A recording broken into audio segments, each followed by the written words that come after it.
Welcome to Creative Block. We're your host, Gene. And V, we interview people in creative industries about their life, work, and hobbies while we doodle jam. We ask people on Twitter if they had specific topics they want us to discuss, as well as some drawing prompts. And today with us, we have Matt and Paul Layzell. Oh, the Layzell brothers. Hello. Ho, ho, ho, ho, ho. This is our first duo interview. We have two people at once. It's going to be absolute chaos, but we're going to do our best. Yeah. Matt and Paul, actually, you know what? Let's do this. How about Matt, you tell us who you are and what you do.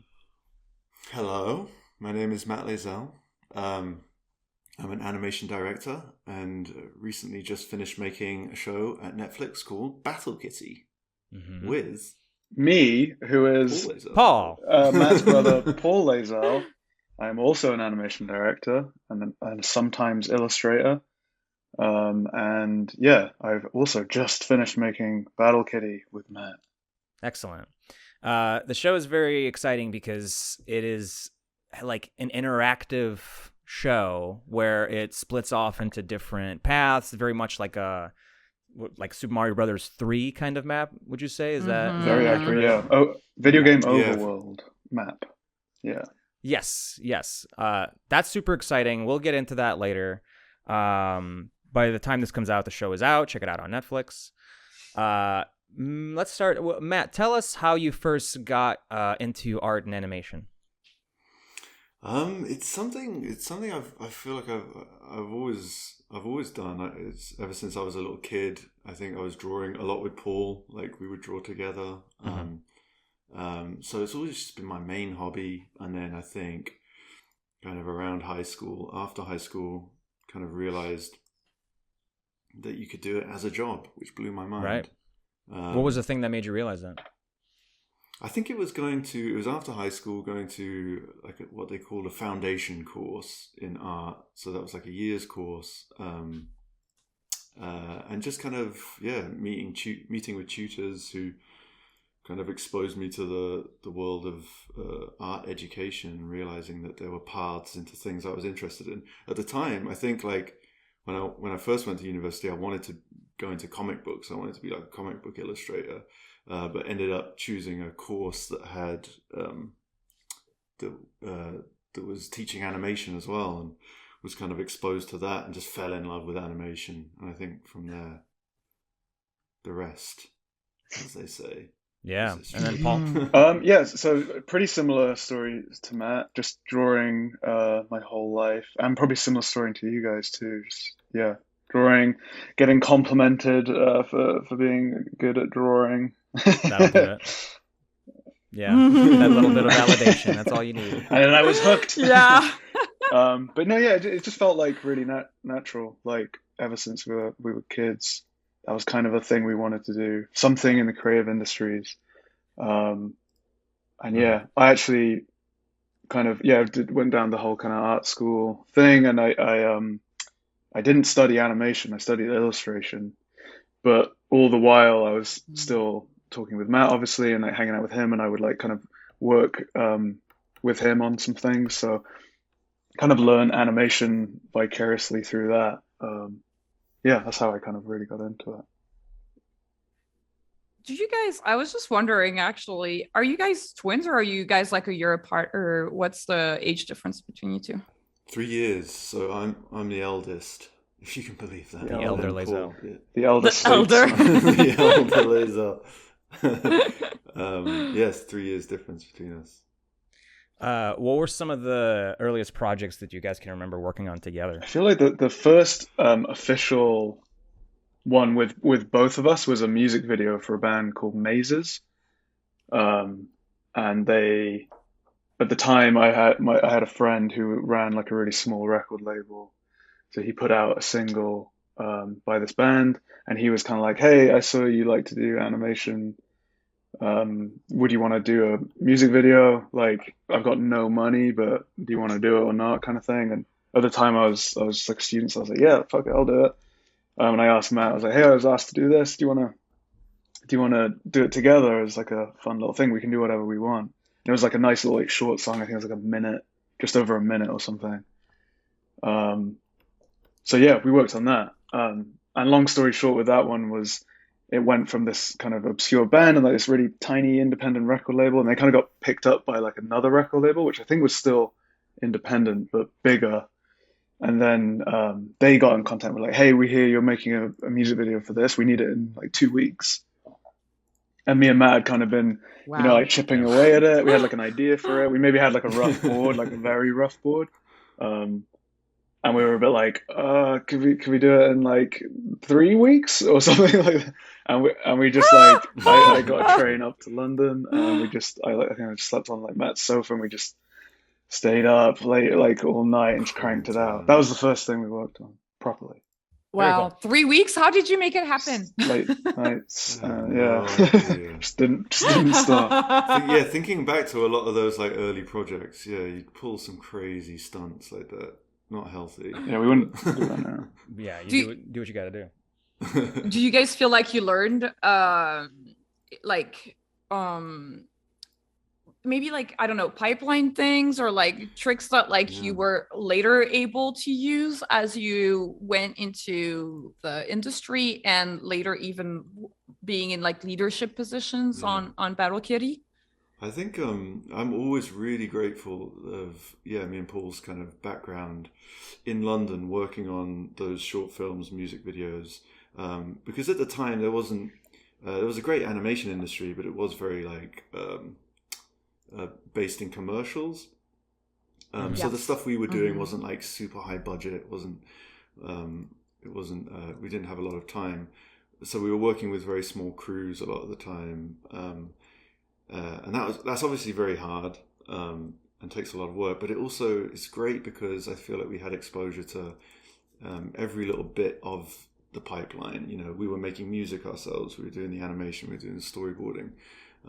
Everyone we worked with, we were really kind of in close contact with. So it was great. It was kind of, we kind of got to dip our toes into every little piece of animation production, so that when we came over here and we're having to direct much larger crews, it felt easy to kind of communicate to the different departments because we'd kind of done all those things ourselves a little bit and could understand how to talk to those different teams and those different artists. So the world of freelance gave you the tools you needed.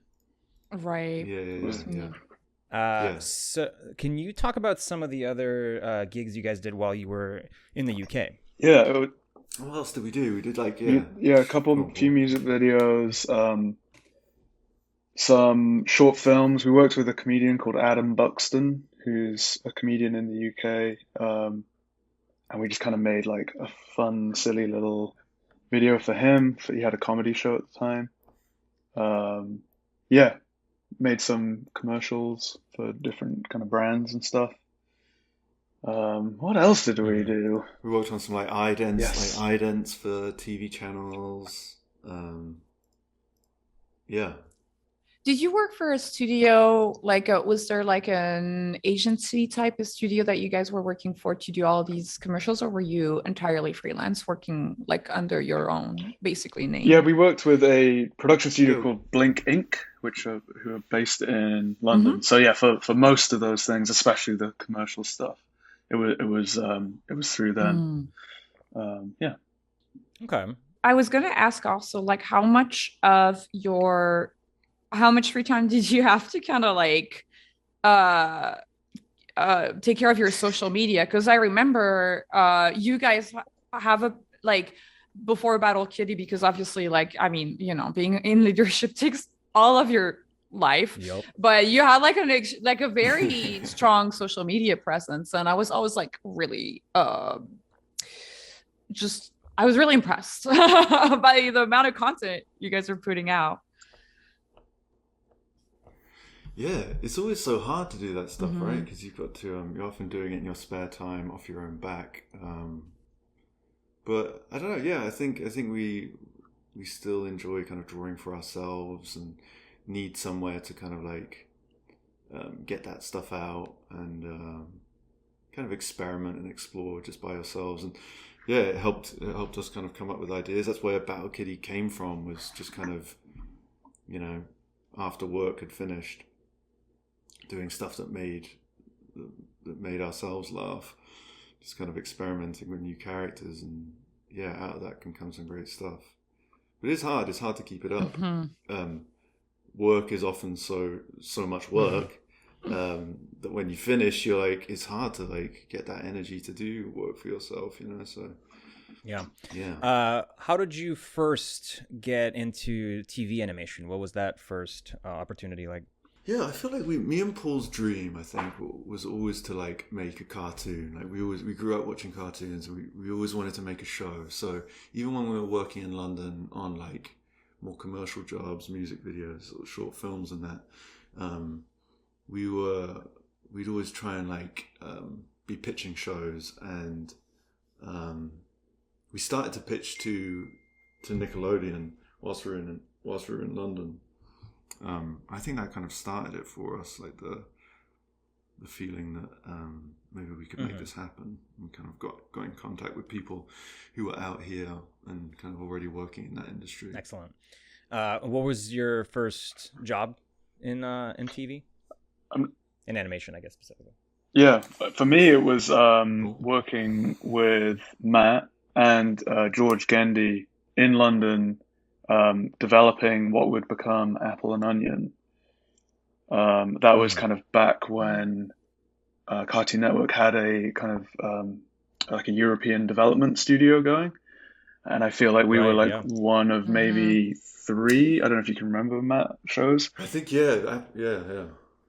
Apple and Onion, I think, was one of the last shows they developed at that studio.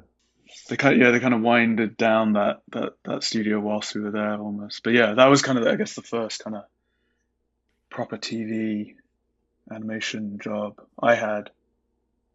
Yeah.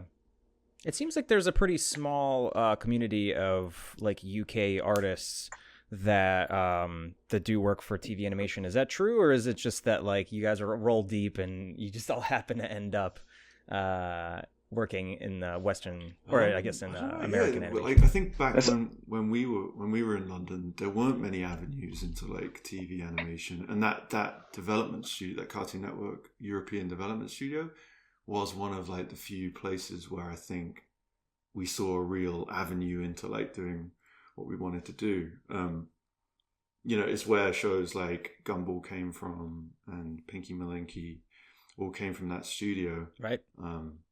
So it's really exciting. So I feel like when we were in London, there weren't that many avenues, but we've been away for a long time, and I think things have changed and hopefully keep changing, because there's so much great talent in the UK, and I feel like a lot of people, would love to get more into TV production. Because I know the UK industry and French industry is a tiny little bit different, because UK, from all my French friends who worked in the UK, it did feel like it was more advertisement based.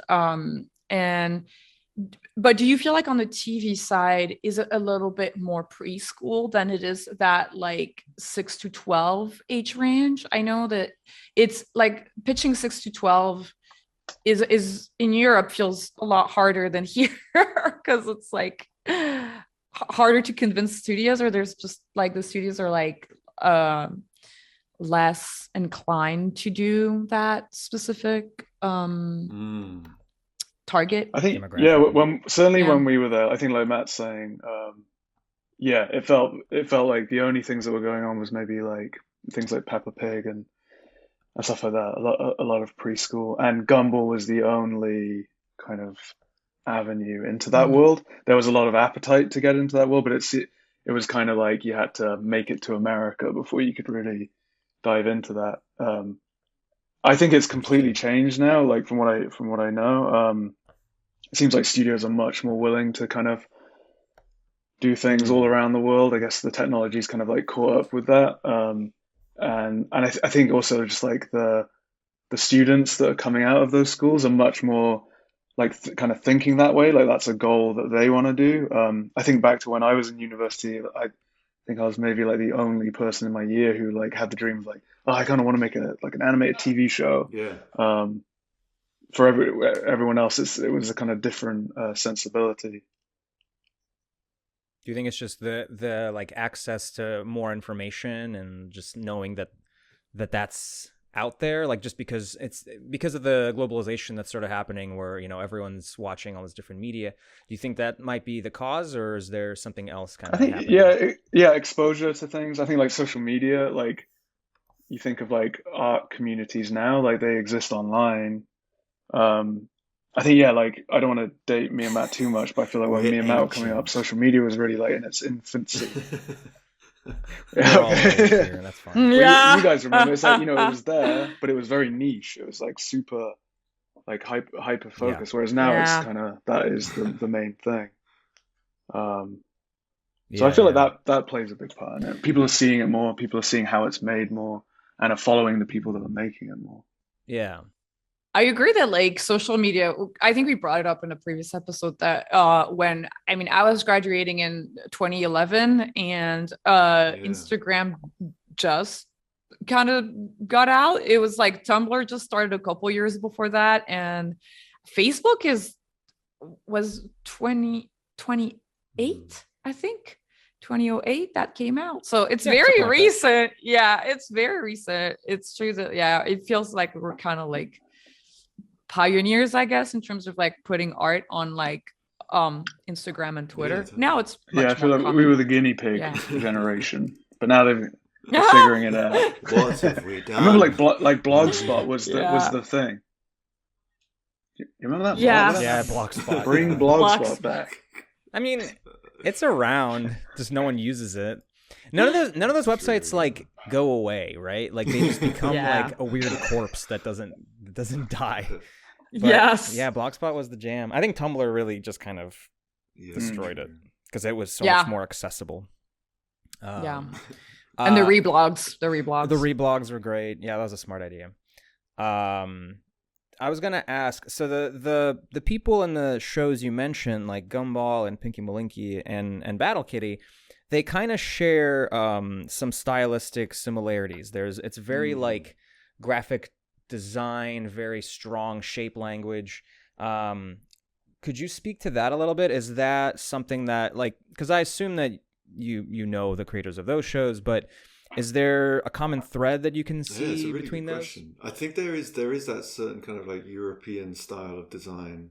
It's very kind of Because you mentioned you worked in Yeah. advertising, and I wonder if maybe Yeah. there's some, because there wasn't a lot of like studio work, that maybe everyone got their start yeah, doing commercials, and so there's kind of at this like, university, because advertising kind of maybe thing. like animation wasn't such like a huge booming industry.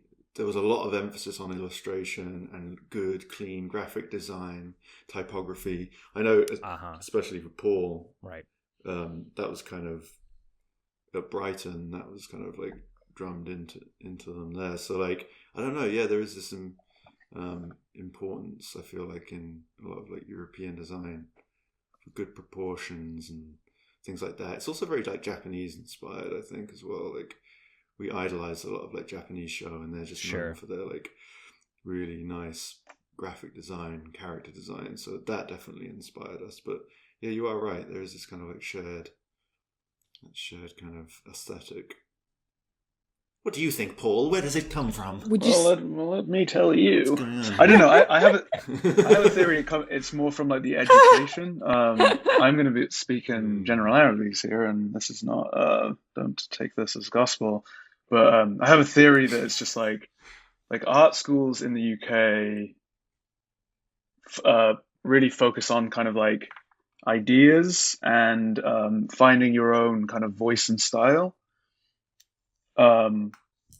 Whereas I feel like maybe some of the institutions here lean a little bit more towards like how to get into the industry, like how to hit the ground running, how to get be like hireable. So Sure. yeah, I feel like maybe there's just a little, and this is interesting. nuances because I feel like schools in both places kind of do a bit of both. But yeah, I think that's sure, it's all maybe a different. reason behind it, is that like we're kind of really taught to like hyper focus on I don't know, like shapes and the visual language of something as being like almost like like branding something or having like a really strong, clear visual identity.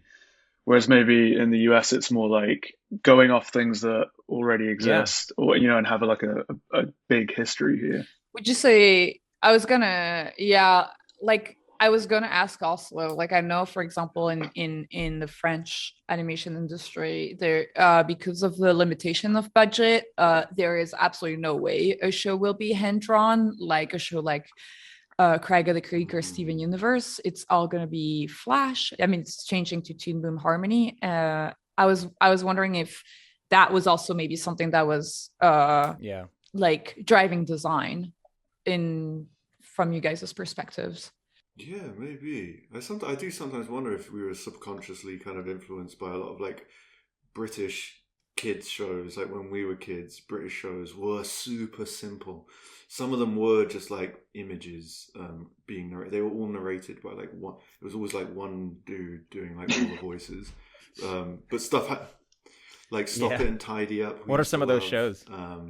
Thomas the Tank Engine, voiced by Ringo Starr. Yes. Trapdoor. Remember Trapdoor? Trapdoor was like Okay. that. It's a really cool stop motion show. But the characters are all super simple, very limited animation, all voiced by one guy.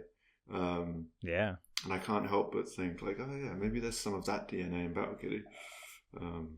I'm looking these up now, and I can see, there is a lot of strong shape language. Like that is definitely a thing. It's this is interesting. Yeah, V. I think that's really smart. Yeah, that's probably because of the limitations on budget. All those shows were probably made for near to nothing. And just kind of like you just gotta be really clever about the information you're putting in there, so it's not too complicated. What are some of we were talking about influences and talking about everything, so like for each of you, what were some of those earliest shows, animated or otherwise, that really left an imprint on you, that did you still kind of see coming through in your work today? I think so. I feel like some of those old British shows subliminally probably had an effect, and I think as we grew up we got really into American cartoons. We were big Cartoon Network fans, so Powerpuff Girls, Dexter's Lab. We also on Cartoon Network obviously had that Toonami slot as well, like late night Toonami stuff. So Cowboy Bebop, Gundam Wing, hell yeah, shows like that really influenced us. And then I think video games as well had a massive influence on us, especially for Battle Kitty. We're big Nintendo fans, so a lot of that Nintendo style, I think, kind of really rubbed off on us. Yeah, it shows. How did? Well, actually, you know what? I was going to ask about Battle Kitty, but I think there's still something to be talked about with that sort of transition coming over from the UK into America, and what that's like. Because I know V has had to deal with work visas. You had to deal with work visas. So let's talk about that a little bit. Like, what's that experience like? Oh my gosh, yeah. Coming to America. It's the American dream. We're living the American dream. That's so funny, because I was just like, this is just me doing like a big side, like going on a big tangent, but I was reading about like the American novel and what it is, and it's all about like framing the American dream, and then there's like this thing now that's like the American dream is dead or whatever, but I feel like now it's just like the like foreigners were like, no, it's still alive, we're still coming for it. It is so interesting. It's definitely been interesting, my image of America before and after living here. Yes, right. Very, yeah crazy. Yeah. I want to hear about that a little bit. So what changed? It was funny. I think so I came out here first. I was offered a job on Sanjay and Craig, and came out here before Paul did. Paul stayed in London for a bit and then came out to work on Battle Kitty. But before moving to LA, I had zero preconceptions about what Los Angeles was. I'd only visited like New York a couple times, so it's been really interesting coming to a place where I had I had no idea what it was like to live there. I had no friends who lived out here. So it's been cool in that respect. But yeah, it's tough. It is tough. I think when I first came out here, my visa was tied to a company. It was tied to Nickelodeon. Yeah. I was on like the H1B. So at first you came on the H1B. That's really interesting because they tried to get it for me, and it's virtually impossible to get now because there's too many applicants. Can you explain what that means? Because I don't know, and I'm sure a lot of people won't know. You're kind of put. There's like a finite number of them every year. So yeah, it can get very competitive. I think luckily when I came out here, which was 2013, it was a little easier. Although the day I arrived, there was this government shutdown. I remember that. That was scary. Oh, wow. Because you arrived. Obama was like, shut it down. No, we cannot let this guy in. That was a good Obama. Thank you. I've been practicing. I was practicing that for this show. Shut it down. Shut it down. Shut it down. That's good, right? It's like right under Barack Obama. But which was cool. It was like a thrill at first. It was very exciting, but that being tied to a company, not being able to take any time off or having to like set that contract up and jump from company to company got very exhausting. It got very exhausting. So now I'm fingers crossed on a green card, which allows me a bit more freedom. Which is good. So are you both still tied to work visas right now? Yeah, I am. Yeah, my story's slightly different. I came out here merely just over 3 years ago. So I'm a little baby over here. And I was on a O1 visa sponsored by Netflix. Yeah. So that was nice. It was a lot of work. You have to put together like this big kind of portfolio of like why you're the best in the world. Yeah, that's the weird thing. As a modest person like myself, I found very difficult. Yeah, it's I relate to that so much because it's this thing where you're like, okay, I had to dissociate for a week and be like, I believe it. I am an amazing talent. I am the best artist in the whole world. America will not be able to make cartoons without me. Yeah. I feel like when you get it, it's like a really great ego boost. It's like, I am great. Yeah, I am the best. Now I have a little piece of paper that confirms it. There is a lot of that. It does feel strange. You have to kind of you're telling your life story. You're giving them everything. Yeah. But yeah, luckily for us, because of a lot of the commercial work, and we'd had some success. So like I had interviews, and we had won awards, and like I had all of that stuff. Yes, that does help. Which you need. Yeah, you really need. It's like it's not just that it helps. It's like you need it. You need it. Yeah, for the O visa, for the H1B, not as necessary, but for the O visa, definitely, because O I think is outstanding, I guess. Usually they call it like the Nobel Prize visa. It's like you're. Right. That's exactly what we right. Yeah, that's what we got. Yeah, that Nobel process. Prize for animation. Maybe that process seems very stressful to me, and I am also an immigrant, but I immigrated here when I was like 6 with my family, so I didn't have to deal with any of that nightmare. But I've been watching V go through it for the last almost 10 years. Well, and now V has a green card, but I remember when you were bouncing between jobs and trying to. Because you have to get whatever studio you go to pay, right? They have to pay to keep how does that work? They have to pay to keep the work visa. No, it's working? more like the way that it works is that you cannot work for a studio if you don't have a visa. So they have to have a lawyer work on your application, and they're obviously paying the lawyer, but they're also paying the fees of the visa. So they're paying all of that upfront and submitting it to the USCIS, who will approve it or not, depending on whether they think that your application is valid, like if it's really necessary. Because at the heart of it, it's like, why would they hire someone like a foreigner over an American citizen? So you have to prove that you are more skilled, or that you have a level of achievement that is way above average, that they need to get you specifically.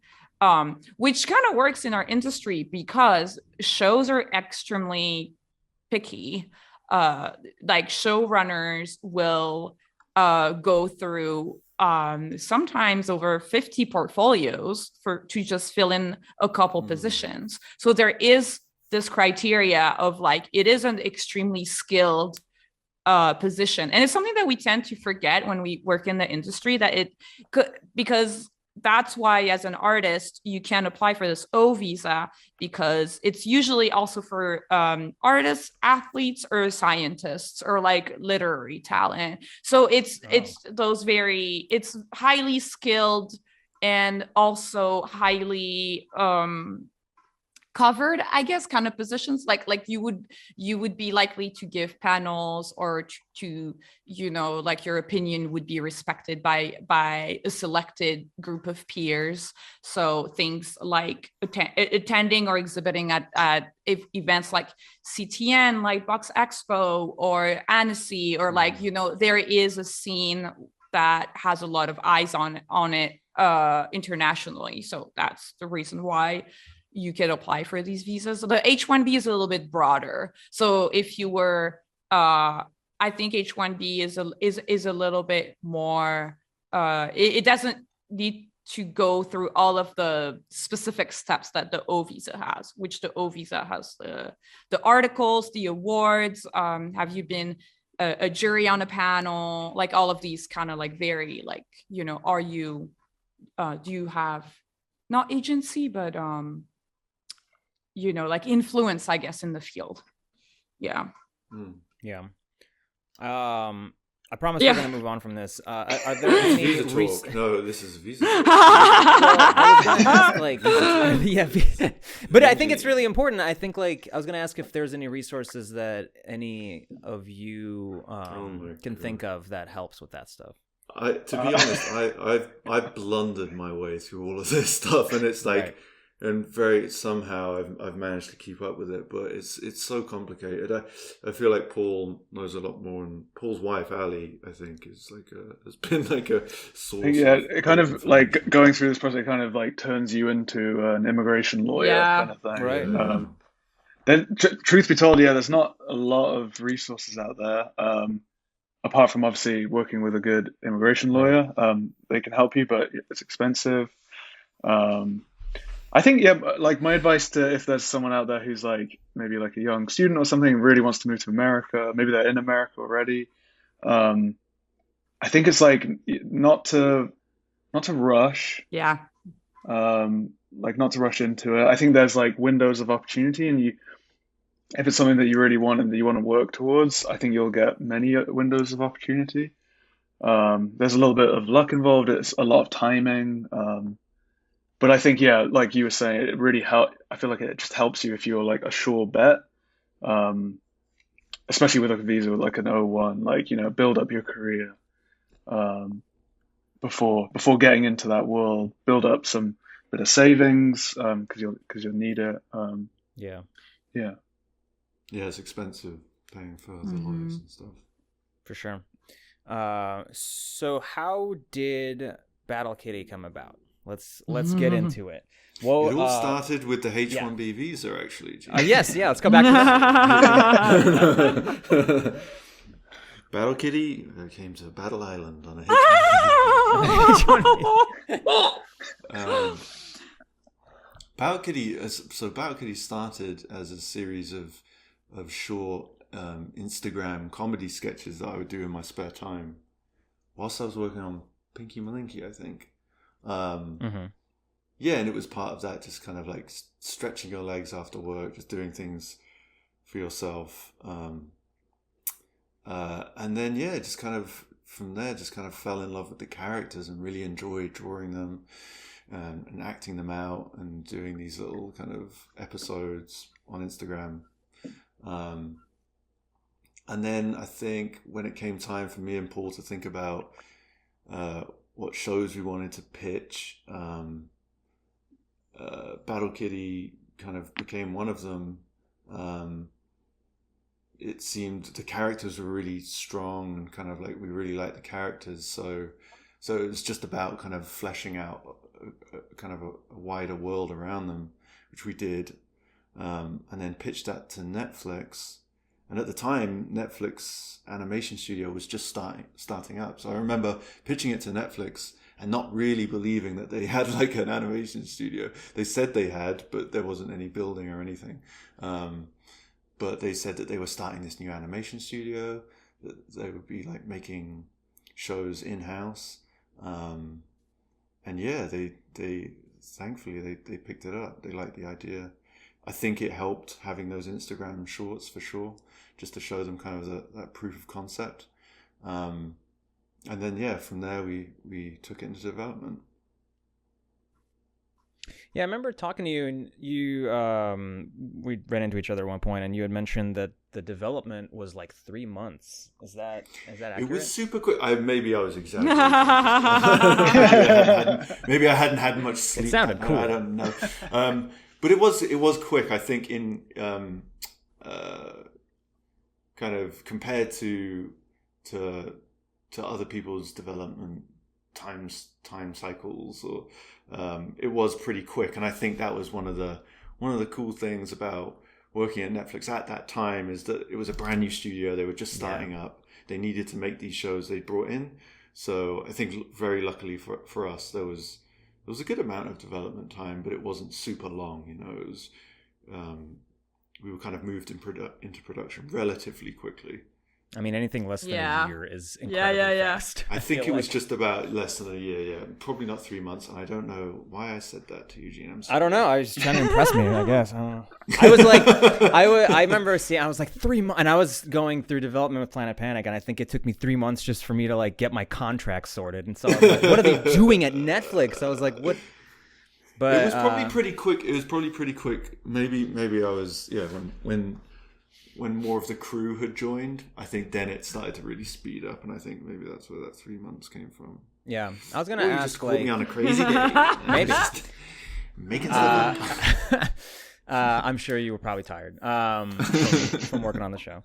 I was gonna ask, like, do you feel like the shorter development cycle was beneficial, or did you later on wish you had more time? Like, were there any things you're like, oh, I wish we could have developed this more? It had its pros and cons. I think no one wants to get caught in development hell, right? Like it's like the dreaded thing, and totally understand why. So it was great to get kind of greenlit pretty quickly. On the flip side, though, it is good to have a bit of time in development just to kind of figure out story and writing and things like that. I think that's maybe where we kind of, if I were to go back, I would have liked to spend a little bit more time figuring out some of the stories that we wanted to tell, some of the overarching plot lines. And then also, because Battle Kitty is like a first of its kind interactive show, it would have been good to have spent a bit more time kind of planning out what that interactive map would look like, how it would work, and how it would kind of relate to the more episodic content. We were doing a lot of that as we were making the show. I'm so proud that we did it, and I'm so impressed that we kind of pulled it off, but it was definitely hard work. So it's tricky. It's one of those things you're always going to feel like you want more time. And then, at the same time, you do have to just kind of like jump in at some point and start doing it. How did you decide on how did it come about to be interactive content? Because I remember seeing you posting on Instagram the little like comedy skits, and were you originally pitching it as a TV show, like an episodic TV show? And also the second part to the question is, I remember seeing the skits you drew them in probably Storyboard Pro, right? Like, but and then the show Yeah. is CG, which is really cool and looks really slick. And Yeah. also, what was that decision like? Yeah, it was cool. Like, after we pitched the show and it kind of, they brought us in house. One of the execs, actually, Jenna Boyd, in one meeting was just kind of like, yeah, and kind of think about how else this show could be kind of viewed. Like, it doesn't have to be kind of selected episodes off a list. Like, think about what else it might look like. And it was a really cool kind of like meeting to come out from, because I was like, okay, cool, let's think about this. Like, how else can we do it? And obviously it was like very video gaming inspired. There was lots of like fighting monsters. So I think we just thought to ourselves like, oh, wouldn't it be cool if we were kind of exploring the show in this never before seen way, and we kind of used cues from video games and made this interactive map you kind of select episodes from, and it really kind of came from there. It was interactive from pretty much from the get-go. I don't know, there was a great kind of atmosphere at that studio at that time. It was a real like yes and kind of atmosphere. It would be like, we'd kind of be pinching ourselves sometimes. We'd be like pitching crazy things, and then they'd say, yeah, sure, let's do it. Yeah, okay, let's do that then. We're gonna do that. This is great. I think later it came back to bite us a little bit, just in terms of the amount of work we had to do. But I don't know, Paul, what do you think? No, yeah, that's pretty spot on. Yeah, I think at the time when we were there, they were very much looking to like innovate and do things in a new way. So yeah, we were totally like an innovation project, and kind of our production like grew as the studio grewed as well. Grewed is a word. I know grewed. We grew. Yeah. What how did you two split up your work duties? Because Paul, you're a supervising producer, is that right? That's right, yeah. So like what does that mean in the pipeline of Battle Kitty? Yeah, it was so yeah, Matt is the creator and executive producer, and I was brought on as the supervising producer. The way it generally broke down was like Matt handled all things kind of story, being in like the writer's room, being with the storyboard team. He also did the voices of Kitty and Orc as well, so he was in the doing a lot of records. Yeah. And then I looked after things like more like the design, actually the interactive portion of it. I kind of took on, and music and stuff like that. So we did kind of like split it, split duties there. But there was always cross-pollination. Like we'd always like try and get in like really early and kind of sync up, and we were always talking, and yeah, we'd always have eyes on what each other were doing. It was such an expansive show. We were like making a TV show at the same time as making essentially kind of like this video game, and those two things had to relate to each other and work in tandem. But it was a huge amount of work, and so me and Paul really had to kind of take this divide and conquer approach. But it was because we've been working together since we were kids. Like working together is so natural. Like yeah, it was so. I can't imagine really doing it with anyone else, because it was like a lot of trust between us two, and I think that's what's great working with Paul, is that there's this just inherent trust that we know what we're both thinking, have the same sensibilities.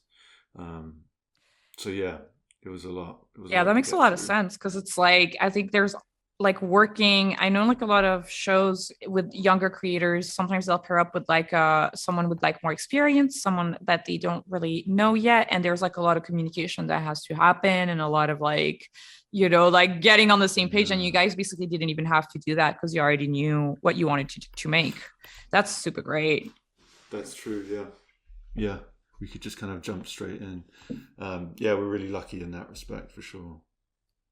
Do you think you would want to do, now that the show is out and you've been working on it for however many years, do you think you'd want to do another interactive style narrative? I think we would. Really? It was going to happen. Yeah, I think we definitely learned a lot doing this show. I think we probably do it differently and kind of grow on what we've learned. But yeah, I think it's a really exciting place to be, and I feel like there's a trend at the moment where it's kind of like people in animation or like storytellers like looking to video games and interactive experiences, and then equally like people who work in games and more interactive stuff, like really trying to find how to like tell great stories with their thing. So I'm really excited to do more stuff where it's like finding that like sweet spot in the middle between like interactive and gaming and linear narrative. So yeah, I think we would do it again, but yeah, it's definitely like a new space, and we learned a lot making Battle Kitty. Yeah, there is a ton of overlap between games and animation, and like in so many ways. And I'm excited to check out the show just because, like, that's something that I've always wanted to produce, that kind of blend.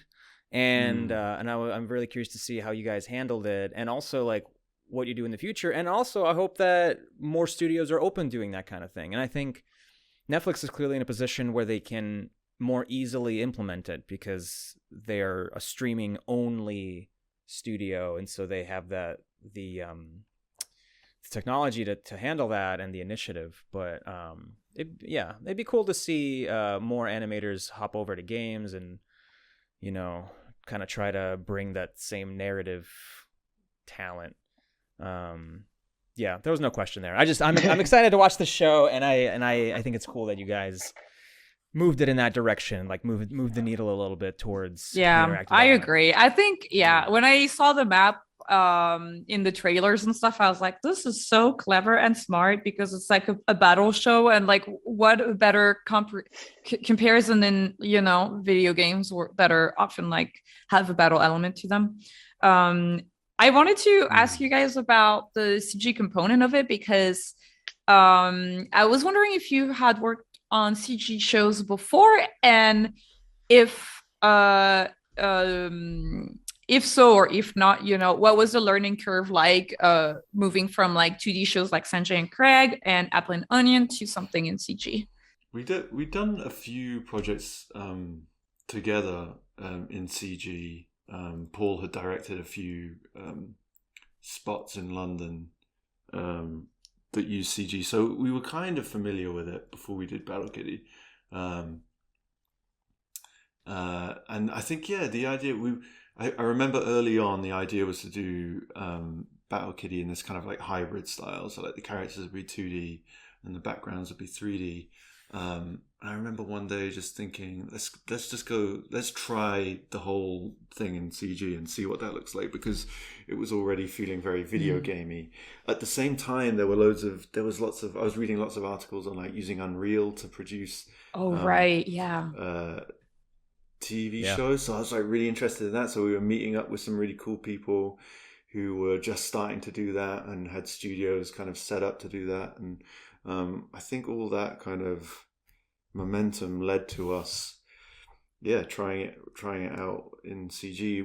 We tested a bunch of studios out and found one, Plastic Wax in Sydney, who's this great studio who at the time had mostly just done like video game cinematics and trailers, and had also worked on actual video games too, but they'd never done like a TV show, so it was kind of a first for them. But they turned out to just be the perfect match, because they brought all that video game knowledge and that kind of new Unreal technology to the table in a way that just really excited us. And that I remember getting the test back and just thinking like, yes, this is the show, this is exactly it. Like, we wanted it to look a little kind of like you were kind of watching a video game cutscene. Right. We didn't mind if it was a little rough around the edges, if things were kind of clipping, that we kind of liked that video game aesthetic, and they just hit the nail perfectly on the head. And from there, it was cool. I think, me and Paul had a little bit of experience in CG anyway, so it wasn't a huge leap to be working with them, but we learned a lot, you know. And with CG, I think it's all about like you have to plan everything up ahead.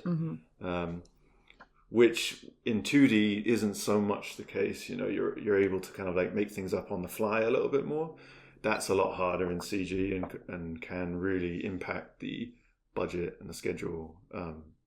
Yeah. I wanted to ask, what was your favorite part of working on Battle Kitty, and what was your least favorite part? And let's start with Paul.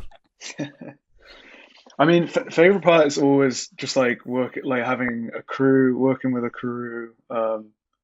We were really lucky. We like had assembled a group of like, I don't know, really like-minded people. Like I feel like most people like got along really well.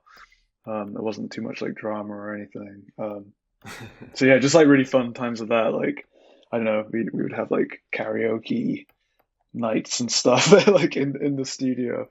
And yeah, really just like those early days of the studio. We were like based in Hollywood.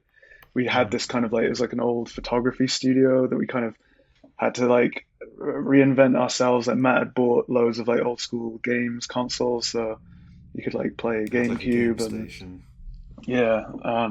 We like painted like a big mural on the back wall, kind of like made the space our own. So yeah, those are the fun memories. They're not fun memories.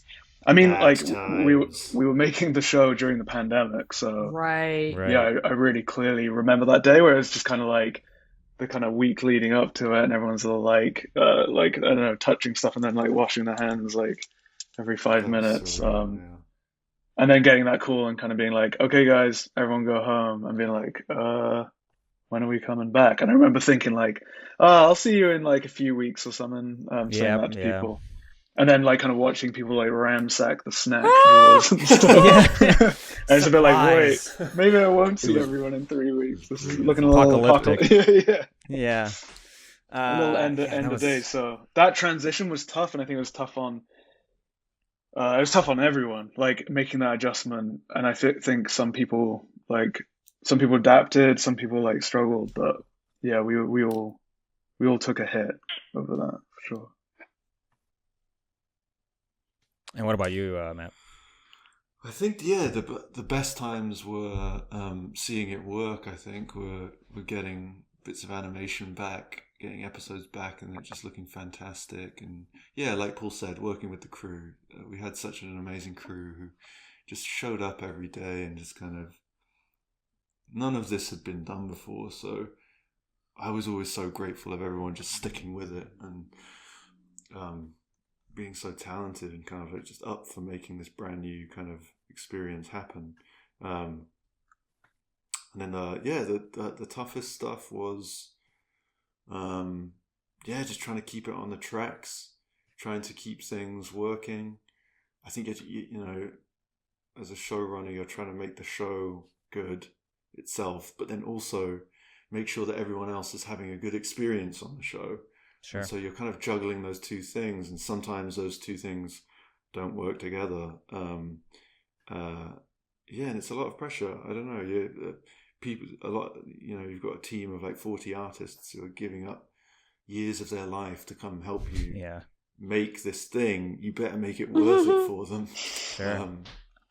And that's a lot of pressure. I don't know. The thing that took me by surprise the most, and that I struggled with, was on other people's shows. Working on other people's shows, if things weren't going quite right, or I'd worked on an episode that didn't come out quite like I was hoping it to, I could always walk away after work and kind of be like, well, at the end of the day, it's not my show. You know, I've done my best, and like that's it's okay. I can kind of walk away from that. On Battle Kitty, that mental excuse just wasn't there anymore. It was like, no, this is your show, and this is like our responsibility. If things don't go well, you just walk that's away, on, just leave. That's on us. So like, that there's no little mental trick we could do to kind of relieve that pressure off ourselves. But that's a skill you need to learn. I think if you're to kind of survive as a director, you do need to like forgive yourself every now and again, and be able to walk away and sleep at night. Yeah, Sure. yeah. Mm-hmm. Wow, that sounds like is important. That sounds like it's really tough. Because you're putting, because it's kind of like you have this chance, and once it's out, and there's no do-overs. So it's just, yeah. Yeah, exactly. You get one shot, and it felt like that. I think for me and Paul, we knew this. Yeah, hopefully, it's not our only one shot, but you've got to treat it like that. Yeah. We didn't know when this opportunity would come around again, so it had to be worth it. We had to kind of make it happen, but also balance that with like mental health. What stage? Really, I was going to ask, what stage of production were you at when the pandemic hit? I'd say we were pretty much halfway through, maybe just over halfway. What do you think? I think we were probably about like 2/3 the way through pre-production. Yeah, I'm going to say that. So the wheels were spinning more or less. Oh yeah, we were in full effect. Yeah, I think in hindsight we were kind of lucky in that way, in that we had met. We all knew each other. We were starting to hit a stride. So although it did like set us back a couple of weeks, people knew what they were doing. There was not a lot of like kind of induction. We'd spoken to people who had like kind of crewed up during the pandemic and stuff, and and that sounds like tougher. So in hindsight, it worked out. I think I don't want to say we were fortunate, but yeah, I guess in comparison to some other productions, we were fortunate in that way. Netflix handled it really well from my perspective, because like I remember when everything was shutting down, what I was hearing was that like, Netflix just said like, everyone go home, like you're good, like, and then we'll get you your equipment. Whereas like WB was definitely having a hard time with it. They kept trying to resist. They were like, it's fine, it's gonna be fine, and then it's like clearly not fine. I don't know the other studios, but 100%. I think because it's like, and sometimes it felt like that working there. It's like, sometimes you forget, but you remember that it's a tech company, like first and foremost. Like that's what they do. So like on that stuff, they were always on top. Like the IT department and stuff were like on it, kind of thing. So yeah, that was like really seamless. To be honest, that's a very good point. Yeah. Big shout out to the Netflix IT department. They really like they probably kept it going, man. They had a month from hell, I'm sure. Trying to gosh, yeah. All the IT departments of the world had a month from hell. But it's interesting that it like pushed us towards a normal that we needed, I think, where it's like we now have it's the taboo of working from home is gone. More people are able to like not have to live in the these packed expensive cities like that stuff. Those are the few, I think, very few pros of having gone through all of this, is that like it's opened up that sort of industry a little bit. I don't know. You're totally right. Yeah, I think that is a great. Yeah. Did you on that note, like, do you how do I phrase this? Like, do you want to work with more artists in the UK or in Europe now that it's more accessible, or is it still kind of a difficult thing to get through the American studio system? I think it's gotten more. It's gotten easier. I think, like you said, the pandemic kind of proved it's possible. I think it depends on the role. I think it depends on like what the collaboration is. Like time zones, especially in like Europe and LA, is not always super good. So that can be tough. If it's like a kind of relationship where it's like you need to be constantly in contact, that might be tough. But if it's the kind of thing where it's just like like one meeting a day or whatever, or like once a week, then that could totally work. And in terms of like collaborating, I think it's just trying to find like the right person for whatever the role is. Yeah. It is nice that things have opened up. Studios seem a lot more interested in making things outside of America and outside of the usual system. So yeah, it is exciting.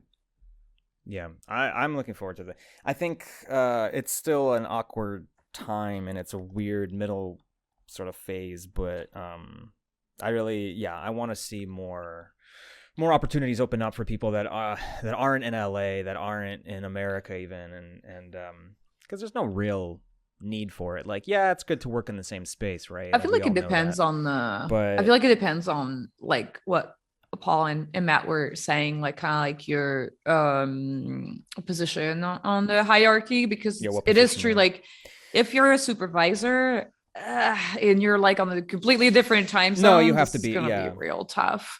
yeah. And even Leadership if you're roles kind of like, be. it depends on the schedule, but even if you're like a director and you have a team of like, let's say 3 board artists and they're all in a different time zone, that kind of makes it harder for you in terms of like launches and like you have an extra layer of planning basically that you wouldn't have if everyone's on the same time zone. I'm not saying that because I want everyone to live here. I don't. I'm just saying like, oh, now that I'm on. You're saying you want to do away with exactly. time What if we zones all and have one universal Everyone. time?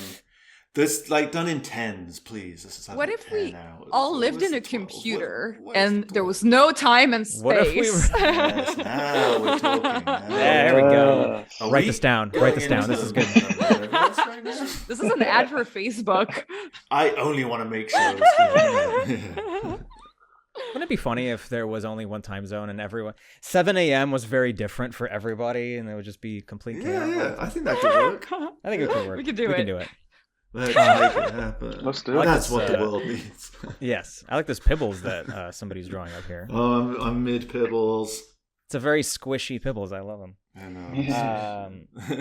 know. How do you guys deal with creative block, and how does it feel for you? Let's start with Paul. Creative block. It feels infuriating. I get in a rage. I tip over my pencil. Okay. You don't want to see. You don't want to meet Paul. Yeah, I haven't got that answer yet. Why can't I do Commit it? crimes. Flip the table up. I quit. I quit. No, it is. I think it is frustrating. I think I do actually get a little like annoyed. I feel like the more. So yeah, I've kind of been working professionally in the industry for just like over 10 years, I think, maybe 11, 12 years. So I feel like at this point it's kind of, I don't know, I've kind of learned just to work past it almost. But I mean, like, yeah, when things like pitching, coming up with new ideas and stuff, I think it's just about embracing it a little bit, like accepting it as part of the process, that you're not going to be able to just like go all the time. And then kind of doing something, like allowing your subconscious to take over. Like, I don't know, just being like, you know what, actually, I'm just gonna do something completely different, and being okay with that, not feeling guilty that you're not like working on that thing that you need to work on. Because yeah, then I think like your subconscious will kind of work it out for you whilst you're doing something else. That's what I'd say. Cool. And Matt? Yeah, I'm a firm believer. It's a cliche answer, but going for a walk or doing something physical. Sure. You do a lot of dancing on Instagram. Dancing is great. I think dancing is dancing is something that I do when I have creative block. I think the brain is a magical thing. It's like whilst you're doing that stuff, your subconscious can figure out problems. I remember on Battle Kitty, like when there'd be a really hard like story problem, I'd always go for a walk, and 9 times out of 10 something would click, just subconsciously. So I think it is important just getting out there, getting some fresh air if you can. Doing some silly dances. Wearing bright leggings and then doing post some them on silly TikTok, and then you become famous that way. You never have to draw ever again. That's true, yeah. Which is the dream, Do right? you? Which is what Okay, we're this doing. is actually a really interesting. Like, I know you guys were joking, but it's just something that I find really interesting. I personally, I love drawing, and even though I do want to tell stories and eventually, like pitch my show, the whole thing, I want to keep drawing. But how do you guys feel like? Do you feel like you would want to? Do you want to like one day dance and never draw ever again? That's all I'm on stage. This is an elaborate ploy. Matt just wants to be a dancer, and this is a weird, roundabout way. Yeah, that's what I'm doing. But yeah. Yeah, I don't know. Yeah, I think I get what you're saying, V. No, I guess I was. Yeah, I Oh, think sorry. I feel like drawing will always be like a thing we do. Like Matt was saying, we've been doing this since we were kids. Like it's just like an instinct. I do think the more I don't know, yeah, I feel like just kind of discovering like the magic of it. Like what is it that you love to do in this industry or like down this career path? Is it like the drawing? Is it like the designing of stuff?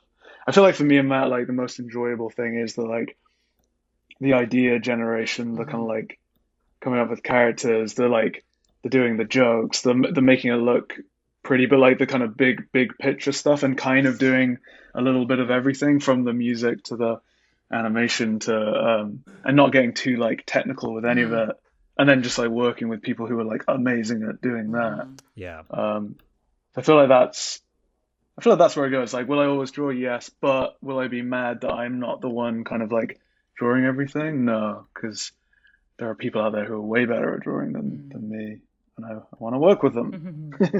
Yeah. No, that's always been my approach too. I find doing a little bit of everything a lot more fulfilling than doing one job all the time. That's awesome. We had a couple of questions on Twitter from @TheLaserBearGuy. Says, hey, I know you... There's laser in the name. That's good. Yes, exactly. And bear. It's actually my friend Matt. Hey, I know you two were UK based. How was it relocating to LA to work on the show? And how does the LA production and lifestyle compare? Yeah, moving to LA for me was really exciting. I didn't have any notion of what it would be like. So yeah, it's been fun, like exploring a city at the same time, exploring an entirely new industry and meeting tons of new people. Paul came out here specifically for the show, so maybe he's got a better answer. I feel like, what was the transition? It's definitely like it's strange because it feels so familiar, yet it is very different, which maybe sounds a little stupid, but I think it's just like, like the language barrier isn't really like a thing. You can kind of communicate with people, but moving here, the word water. Oh yeah, water, and my name actually. No one gets my name. No one gets my name. There are some things you need to pronounce differently. Water.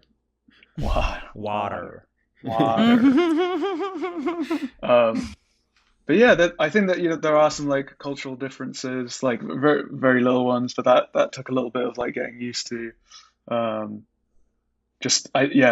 Different kind of, I don't know, from stuff like the visa stuff, like the way the kind of world works here, the kind of, I don't know, boring stuff like paying bills, setting up a bank account and stuff like that is all slightly different. It's different rules and stuff.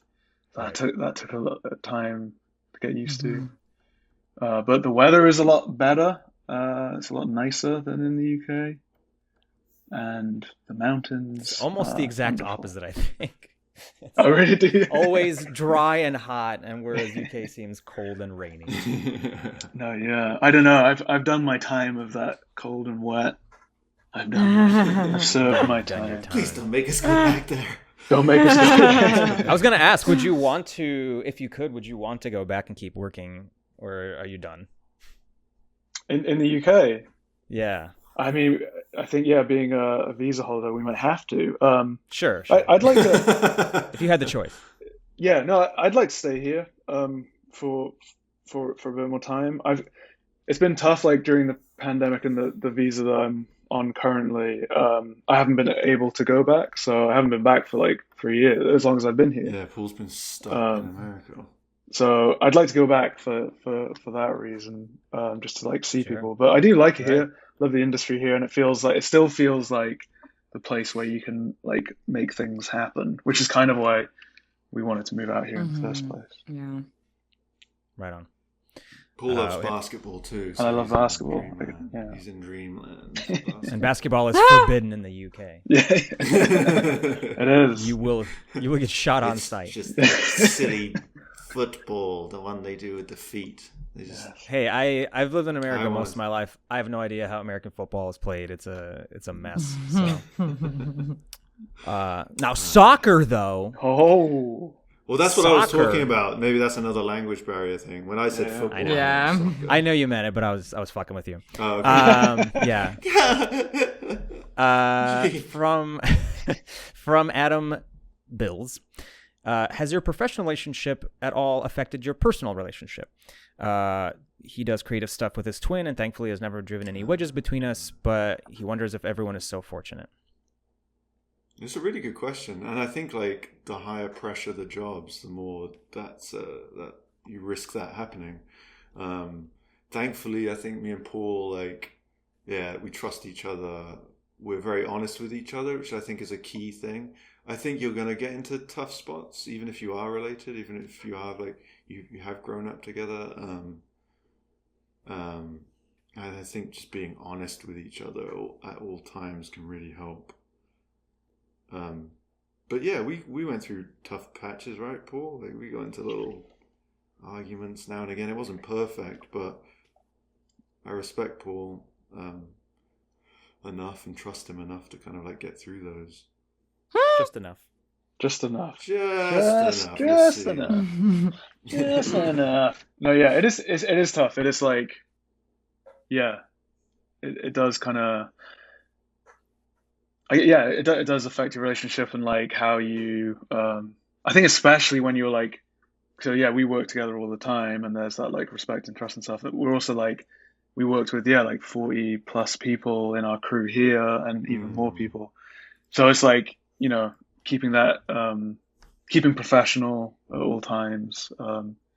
Not taking stuff like personally or anything. But yeah, I feel like me and Matt have like a really good like synergy and kind of understanding, and we know that we have like each other's like best interests at heart. So like, I don't know, we don't really take anything like too personal, and we know that we just want to make like the best work we can make. That's where it all comes from at the end of the day. Right on.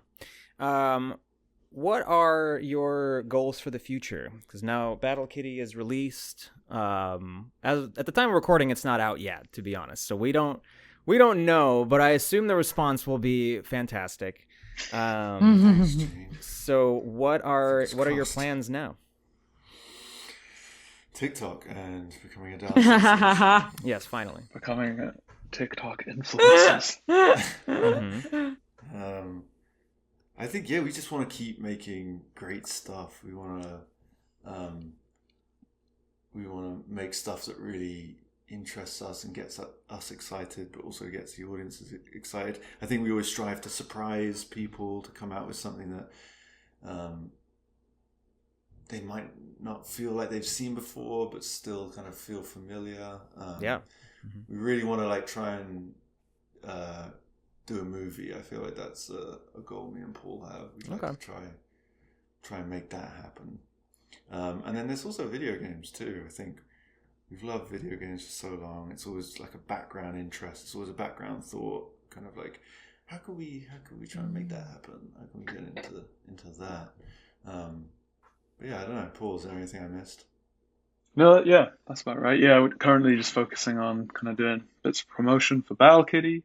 It comes out on April 19th, so go check it out. It's probably out now. Go watch it right now if you haven't seen it. Go watch it right now for this one. But yeah, absolutely, yeah. Just keep on making cool stuff. Be that another TV series or a video game or a movie.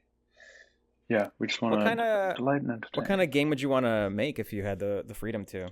Oh boy.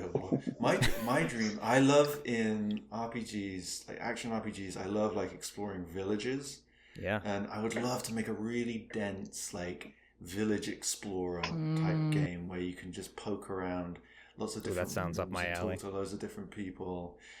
Those are always my favorite bits of those games, and so that's one game. I'd love it. Open world, but it's just one village. I love that. Just like a really dense village, you can. But that's around. fun. You can, sleep. You can go into people's houses. You can sleep on their beds. You can sit down in their chairs. You can just eat food with them. Matt, I think that's a lot of games already. I think that you could just do that. That's true. Maybe you could pitch it as a Goldilocks, and you try all the bad. The Goldilocks thing. That's a good idea. Goldilocks Bring day. Goldilocks back. Try all the food when they're not there. You can only do it when they're not there. I love the idea of a game that like combines genres. There's probably a reason why this hasn't been done, but like a game where maybe it's a bit more like kind of open world, explory, but it could like flip into just like a kind of 2D fighter or something like that. Oh, that's great. Yeah. With Viewworker 2, I feel like the games me and Matt love most are kind of like easy baby games, like games that aren't too difficult. So like just kind of fun, light games, but games that have like a really good visual style. So yeah, something like Good that, mechanics as well, like really yeah. good physics. Yeah, good We love animation. games where like physics. that jump, the jump has to feel really good. It's that game feel. It's important. Yeah.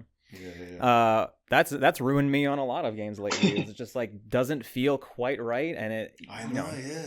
you spend like Do you think 10 that's- minutes, and it's just no, I can't do this anymore. Do you think that's the animators in us? It's just like I'm always looking at like the way the characters are animated, like the bounce when they land, Yeah. like the animation when they I'm jump, and if that's not there, it really turns me off a game. I'm sure it doesn't help that we have a sharper eye, but I think that a lot of people, I mean, there's a reason why some games just don't land, right? Like I think stuff comes out and people, even if they can't figure out why, they can feel that. I think it's like not something that's right. similar. That's I don't know if it's so much the animator brain, because I feel like developers that really love their craft will spend an insane amount on the physics, on the coding, the physics of the game, and it's almost its own like creative direction, kind of like how when you're crafting, I guess, sound and like electronic music, and you're really getting that bass to feel like really like, I don't know, cushy or whatever, like, because depending on the song or another, it's different. I'm guessing like physics could be something like that, where it's like up to taste rather than you, because sometimes the animation can be not good, but the physics of the jump can still feel good. I don't know if you know what I mean. That's true. Yeah, that's true. That's true. That's a really good point. Yeah. I love games where it's just fun to run around and jump around, and that could be. I'd be happy. I'm happy just doing that for a bit. Yeah, I used to love Spyro for that reason. The first Spyros were flying was really fun. Yeah, gliding. Oh, you got it. A good flying game. I always feel like a good flying game hasn't quite. There are loads of flying games, but like a really good like bird simulator. You should play a Short Hike. That has a. I love that game. Really good. Okay. Classic. That's a Classic. perfect. I think that's a perfect. Yeah, that's got great physics, simple, nice, short experience. I've been design. I've been really That's into such a like good game. it's just tiny little games that I can beat in like a night or two, but it's perfect. Yeah. I get the feeling of accomplishment. I get to experience something that's different, and it doesn't take me 50 fucking hours. That's so true. I'm the same. What about Same. roguelikes? You guys play roguelikes? That's I played Hades. That was fun. Yeah. I tried Hades too. They're not like typically the game I gravitate towards, but Hades was fun. Yeah. Have you got any good I don't know. I've been like really hooked on two games recently. One of them is like a mobile game. It's called Super Auto Pets. It's so fun. It's really fun. It's kind of like a little bit like Magic the Gathering meets Pokemon, and you just, I don't know, and you can have like multiple strategies, and the game is short. And I've played Vampire Survivors, which looks like nothing, but it's so fun because you get to power up. Like if you get the right rolls, you power up like crazy, and it's just beating up towns of swarms. It's really fun. Looking at screenshots, it's really just fun. A mess. But that's like just like just playing the game. It's not so much exploring or anything. These don't have any exploring components. Right. Yeah. Yeah. V, is there anything else you wanted to No. boys I think we kind of like covered it all. That was We were worried this was going to be a long one. It was going to be chaotic, but you guys are efficient. Yeah. You have all your answers covered. It's great. I think it's because we were distracted by the drawing. I gotta say, it's tough to talk and draw. There's a reason why I have not. Can I put that as a disclaimer at the end? If any of my answers sounded weird or kind of bad, it's because I was drawing a funny picture of Kitty. The drawings but it was great. They're so good. If you guys are listening to this episode on Spotify or iTunes or whichever audio platform, check out the YouTube video. It's really, there's a ton of awesome drawings. Like this bodybuilder, Kitty, on the last page. Love him. New power bow for Kitty. Some strange New power bow. Some weird Sonics. I liked it. Yeah. Sonics too. That was good. Yeah, that's good. Just got into a Sonic vibe for a bit. Very cool. Yeah. No, it's very hard. I figured that with 3 people drawing that I don't have to worry about it. It is very hard for me to process everyone's before questions. I wrap it up too fast, actually, I remembered there was a question on my mind that I forgot to ask, but I wanted to, like, real fast while we have some time, I kind of wanted to get you guys' take on writing. I know you both went to school for animating and draw and illustrating, and I wanted to know kind of how you stretch your writing muscles. Do you have any prior experience? Do you have a little writing routine? Kind of what's that world like for you? I feel like with writing, our formula is we've always gone from like a premise to an outline, and then we jump straight into boards. So I think we're very much like board driven. We've got that board driven kind of style of working. It was interesting on Battle Kitty. I think that's, because we come so heavily from that like illustration animation background, writing scripts wasn't something we were doing a lot. We were just writing kind of premises and then taking them to boards. So that's I think that's the way we love to work. That's where a lot of the magic comes from. I think is from getting a really solid outline down, and that takes a lot of work too. That's a lot of writing, a lot of iterating, making sure that skeleton that you're hanging everything off of is solid and watertight, and then jumping into boards to figure out all the jokes and the specific lines of dialogue and the action. And so that's usually the way we work, and that's kind of been our experience, and that's how we did Battle Kitty. But it would be interesting to kind of like challenge ourselves a bit more and maybe concentrate more on writing a script.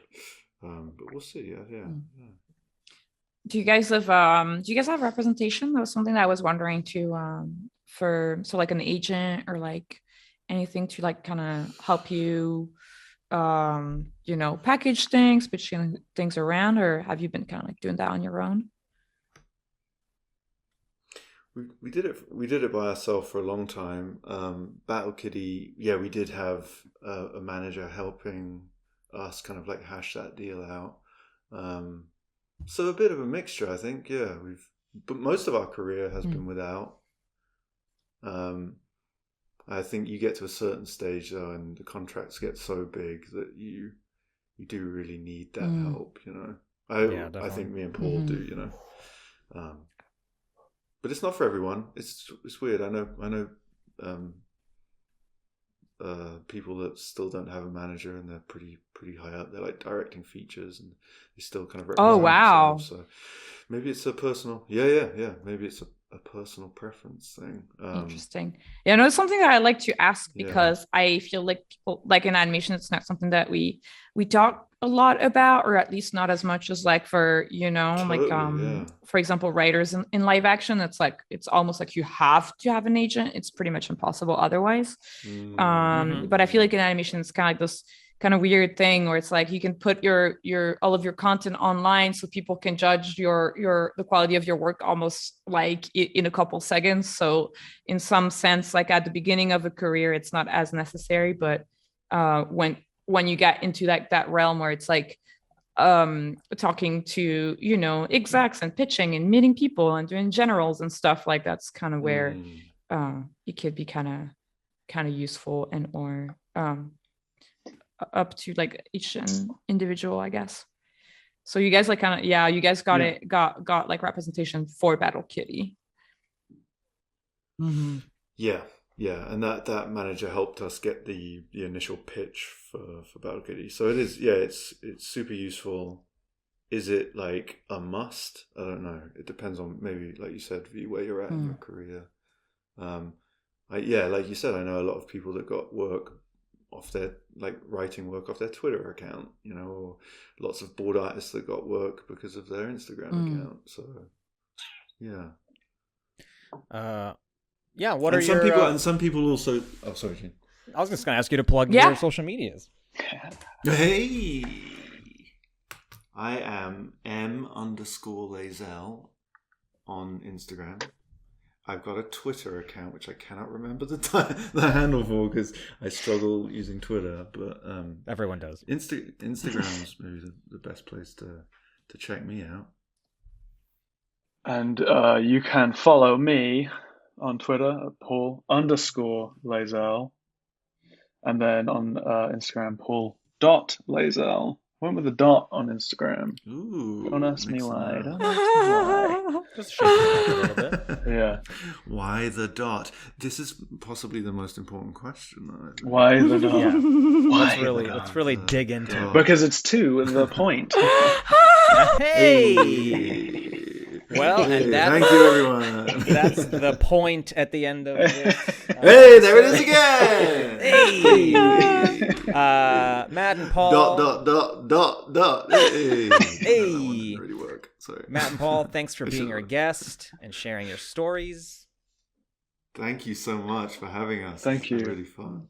Thanks so much for having us. It's been a pleasure. Anytime. Do you guys do this on like a Saturday or a Monday? Hit us up. Yeah, just pop in. Different guests entirely. Just hanging out. Oh, that's amazing. And thanks to our listeners. Follow us on Twitter. It's at Creative Blood, creative without the vowels, where we ask for drawing prompts and questions to ask our guests. Huge thanks for editor Clemens for editing the podcast and Malik for helping us produce the show. If you love our show, then support us on Patreon. Becoming a patron gets you early access to interviews as well as bonus episodes. Click the link in the description of this episode. I've been your host, Gene. And I was V. Keep being creative, and we'll see you next week. Bye. Bye. Bye-bye. Bye-bye.